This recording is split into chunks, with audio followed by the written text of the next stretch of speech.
attention goes from, not having things and grasping from things to actually accomplishing things in life. Hey, this is Ish, and today I'll be talking about how to increase your personal vibration and energy. And I'll be covering a scale taken from Frederick Dodson's book, Levels of Energy. And this is actually a really cool tool that you can use to gauge the level of energy of places around you and things in your life as well. So definitely an awesome tool here that you can use in addition to raising your own energy. So I'll be covering just a basic introduction, some general principles you should follow when looking at the scale, and then also just diving deeper into the scale as well. So the first thing we want to kind of keep in mind here is that everything in life is made up of energy, and it vibrates at a certain frequency. So if we look at our brain waves, we notice our beta brain waves move a little bit faster, and when we're in this state, we are alert and also very concentrated, and if it's a little bit too high, we become very anxious. And then we also have our alpha brain waves, which move a little bit slower, and when we're in this frequency, we are relaxed, creative. We have the theta waves, which are found in meditation, and then very slow states would be delta, and this is when we're sleeping. So likewise, we can apply this general thinking to the scale of consciousness, and this is a spectrum. So the higher up in consciousness you are, the lighter things are, and the more energy moves a lot faster. So things come to you a lot faster, things are lighter, you feel happier and joyous. Those are very high vibration energy. Likewise, if you are in a low vibration state, the energy moves very slow, and things are very dense and very depressing as well. This is a very heavy feeling to life. So the way to use this personal scale of vibration is to work on your general range of where you are. So if you're all the way down at a lower level, you don't want to necessarily immerse yourself in very high vibration activities, because A, you won't hold on to it if you experience a very high state. And then another thing is that it could cause some overwhelm as well. So if you've heard of celebrities such as Britney Spears, who has some newfound fame that happens all at once, which is a very high vibration state, just having a love from all different fans all at once. This can actually be very challenging and taxing to your nervous system and psyche in general. So they do crazy things like, she shaved off half her head, and you see all these celebrities just go crazy. So rather, this process is something that you want to work with gradually. So you can introduce practices like meditation gradually, but you don't want to necessarily just jump into a 13-hour meditation retreat, right? So that's a concept there. And another concept is that each vibration point on the scale has its own rules and systems of operating. So if you are working on a business plan, which is a mid-level of energy of action, you don't necessarily want to bring the energy of unconditional love, which is rated at a scale of 550 on the scale, because that just simply doesn't work with the rules of that specific vibration. So that's something to keep in mind. Another thing to keep in mind is that after you've ascended past the level of 200, which is the break-even point, higher or lower energies don't really affect you. So it's only detrimental if you're in a low state, but once you're higher up, you do want to integrate all the energies evenly. And another thing is that higher energy isn't necessarily better in certain situations, because you want to apply whatever is needed in the presentation. So if you're a working person, it could be very nice to be grounded in that certain reality, but introducing some very high-level concepts wouldn't necessarily mesh well. So you do need to take action rather than blissing out on a mountaintop if you lead that kind of life. And just a overall structure of the scale, it goes from wanting, so that's the lower levels when you're grasping at things, if you want to simplify it. And then once you've transcended that, you are in a state of doing. This is where you take action, create things. Those are mid-level energies, which are very much needed. And this eventually supports the higher level states, which are having.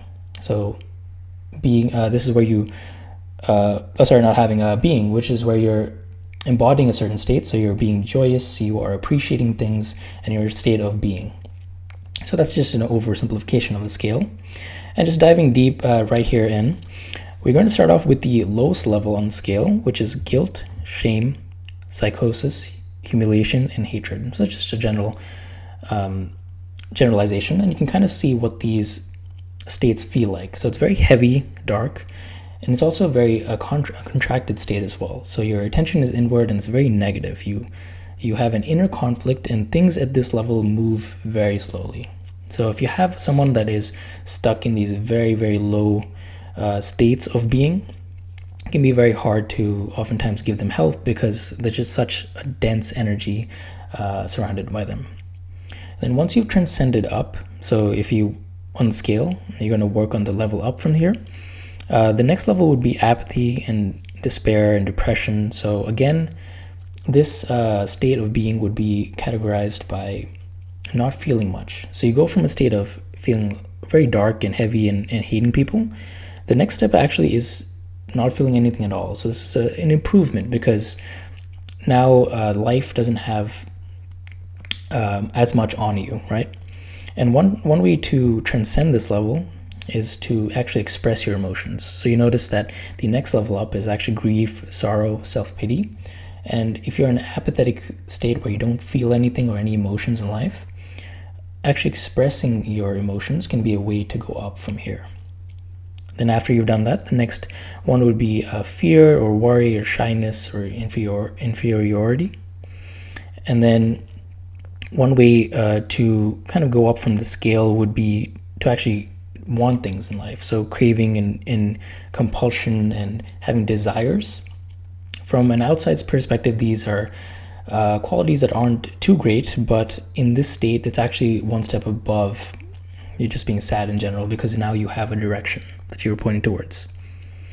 And in the scale, basically the scale of craving and wanting things, it is a one step above, but the next step above that would be anger and domination and aggression. So anger is actually a higher state than coming from a state of depression or sadness or neediness, because now you have a little bit of personal power and you are now focused. So from a higher perspective, anger is obviously not a good state, but if you're coming from a lower state, anger can actually be almost, and I wouldn't say rewarding, but gives you power, because now you're finally challenging that energy and pushing through. You might notice that in this frequency, you might some things associated with this level would be things like MMA, right, where you're focusing your anger and domination, or very cutthroat sales environments. This would be activities that are related to this vibration. And after that, the next would be antagonism, criticism, discontent. So now you're just complaining, but this again provides more power than a state of anger. And then lastly, the highest of the low levels would be of pride, superiority, and arrogance. So you can think of like someone who's like really cocky. From a lower perspective, this person actually seems really confident. So this is where we kind of confuse cockiness for confidence, is because this person's like, I'm the best, right? And for a lower level, this is actually a very high state because you feel that this person has a lot of power and has a lot of self-confidence. But when you're looking at it from a higher state of being, it's actually a very low state to be at. And once you've transcended this, you can do this by now, if you're on the scale, you can do this by creating functions and routines in your life, so daily habits. And this can transport you to a level of contentment, being content, having a routine, and also being bored as well. So just having a normal life where you're not swayed by things. And having a routine and having functionality is actually a really healthy trait. And this is the starting point to uphold all the higher values. So if you made it this far to this habitual state of being, this is actually really good. The next way to kind of break out of that rut would be to be courageous and find fun in life. So this is now starting to become more of a fun energy. So whereas the 200 energy of contentness and having routines is very orderly and functional, it's something that's needed. Now you're starting to channel your energy into finding things that you like doing and going to accomplish that. So it's a kind of a go-getter attitude. And this is fun, but the only downside of this is you are trying to break free and you're constantly struggling to break free. And the next step up from this would be just being kind and having natural activity and being willing to have something rather than trying to force something to happen. So now you're coming from a state of detachment. You would like something to happen, but there's not a neediness or grasping from it. So obviously this will transition into neutrality, acceptance, interest. So you now have an interest of things. You can now set your intention out to things and do it. So if you have something you want to accomplish, you can just put your interest there and do it. So contrast this with someone from a lower level where they're trying to grasp or get it. Now you're just coming from a place where you want something and you can do it. After this, the next level would be intelligence, knowledge, and reason. So this is where you're starting to now use your mind and intellect. And this is great because now you can think of things rationally and accomplish it. And if you have this structure built where you are now integrating the mid-levels of energy, this is actually a great place to be because now you can set something up, you can follow routines, you can now focus, and now your attention goes from not having things and grasping from things to actually accomplishing things in life. So this is actually a great foundation for the higher levels of energy. And the first level of high energy would be joy and creativity. So this is expression at its finest. So things like art, producing videos, or anything that's creative in this field can be a great way to access this energy level. And the next level up from this is beauty, creativity, and imagination. So in this level, I suggest using practices like scripting. I have another video on that. And you can now use your mind to think of situations that haven't already happened, but rather using your imagination to think of an ideal situation. So you're breaking out of the box here. You're going from having an orderly life where it's very structured, but you don't have much joy and vitality, to now creating and imagining ideal situations, and now hopefully backing that up and performing that. So doing scripting and other imagination and reality creation techniques can help you get to this level. And the next would be power, initiative, and integrity. So now you're acting from your own volition. So now you're acting from your own energy. You don't need energy from other people. And this is where you're very focused and you can accomplish things with great precision and focus. The next would be love, intuition, and appreciation. Now you're starting to bring that humanness and loving kindness energy to the different things you do. And this can actually radically change and bring you more results because you're not just creating from your head, but now you're creating from your heart.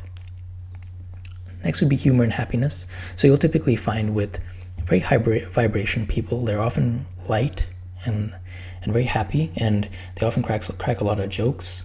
And this is a very good vibration to come from because everything in life is now very light. And now you're hitting the very high frequencies. And after that, you get unconditional love. So whereas before your love is conditional, you like certain things, but you don't have that ability to like everything for what it is. Now you're starting to get into the very high levels. And in his book, Levels of Energy, Frederick Dodson says that this point is very rare. This is starting to become very rare as a habitual state. So you'll typically see the enlightened masters reach this level. So this is very hard to achieve, but something that we can work towards if we have that structure. And then after that is just ecstasy, exaltation. So you just feel blissful all the time. And then again, bliss, peace, serenity, lightness will be higher than that. And then you get into the very esoteric and high levels such as oneness, non-duality, infinity, vast awareness. And these are very high states, no doubt, but very hard to achieve. So be better to achieve high states such as appreciation and love, but becoming one and all that as well would be a little bit more challenging. And honestly, it wouldn't be that practical just in a day-to-day life.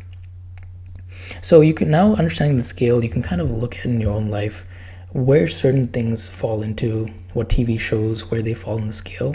So you might notice that, Jerry Springer and all those trash TV shows fall in the lower levels of the scale, and certain activities such as painting would fall in the higher levels of activity range.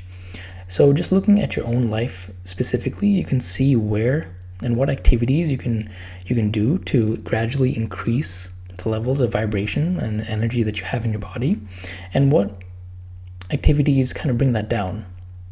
So hopefully this is a great tool that you can use to not only raise your own vibration, but you can also use that specifically to see just in your personal life where things fall under and what you want to associate yourself with. I think the main power here is just understanding the scale, and then you can choose whether what you want to align with. Hope this helps.